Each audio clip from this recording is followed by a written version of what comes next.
Voici deux éléments essentiels à la bonne marche du Cap Femina 2013 qui aura lieu au Maroc. Un excellent pneu et bien sûr du sable. Beaucoup de sable. Voici exactement ce que vivront deux jeunes femmes de la grande région de Québec en octobre prochain pour le Cap Femina 2013. Une belle aventure pour ces deux sympathiques femmes de Québec. Elles seront de l'édition 2013 du Cap Femina qui se tiendra sur le continent africain. Explication de cette épreuve. C'est un rallye, un défi sportif et solidaire dans le désert du Maroc. C'est une organisation, Cap Femina, qui regroupe plusieurs équipes du Québec et de d'autres endroits dans le monde également. Et on part en 4x4 pendant 10 jours dans le désert. On essaie de s'orienter tant bien que mal. Le défi, c'est de ne pas se perdre et de s'enliser le moins possible. Et parallèlement à ça, il y a une action humanitaire aussi qui va être posée directement auprès des enfants du Maroc, des enfants du désert, des rencontres avec le peuple du Maroc, etc.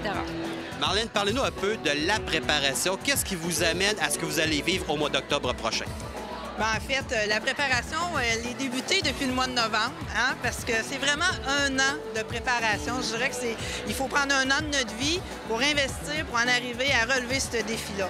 Donc là, on est dans la phase de financement. C'est pour ça qu'on a fait cet événement bénéfice-là. Par la suite, cet été, on va être amené à prendre des cours de boussole et de cartes parce que justement, le défi d'orientation se fait sans outils GPS et tout. Donc, on va suivre des cours boussole, cartes, cours mécaniques également, parce qu'on se comprend que c'est pas ce qu'on fait à tous les jours. Alors, et aussi pour la conduite dans le sable, parce que c'est pas des choses qu'on est habitué. On conduit dans la neige, mais le sable, paraît-il, c'est tout autre chose. Bien qu'autonomes sur place, elles devront se débrouiller lors des journées de compétition. Toutefois, il sera possible de rester en groupe le soir venu.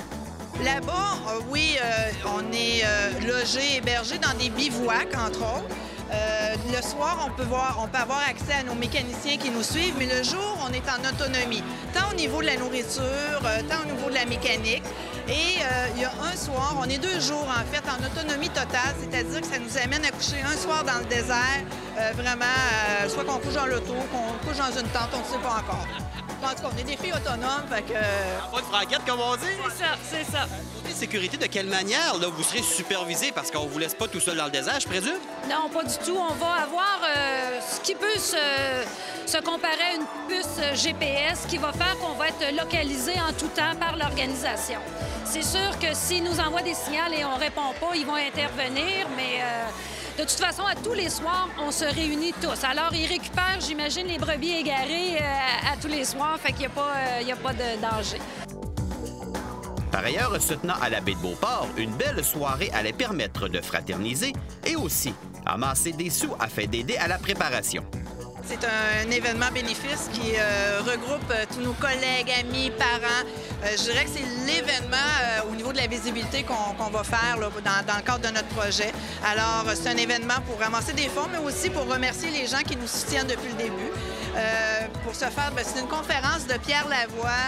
Pierre Lavoie, ça a été l'étincelle du départ.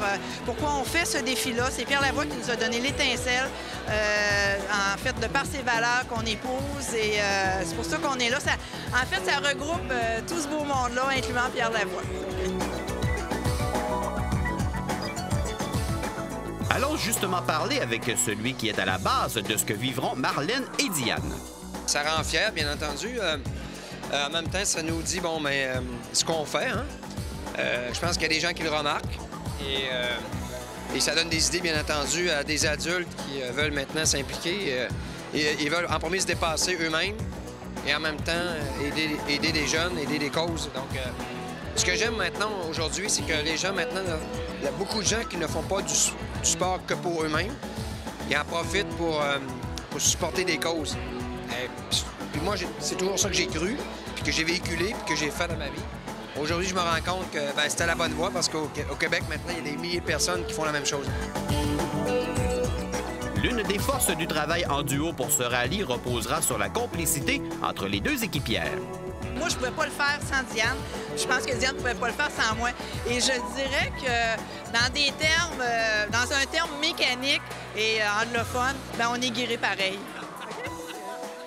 Parce que moment donné, il risque, sans dire avoir des moments de tension, des moments où on dit « Non, ben tu devrais passer par là. Non, moi, je pense que c'est par là. » Vous allez devoir composer avec toute cette réalité. Il va y en avoir des moments comme ça, mais on sait à l'avance que chacune doit respecter le rôle dans lequel Marlène va être la pilote, moi je vais être la copilote, donc je vais être en charge de déterminer quelle direction on va prendre, puis elle va être en charge d'écouter puis de peser sur la pédale quand ça va être le moment, puis il faut vraiment rester dans nos rôles.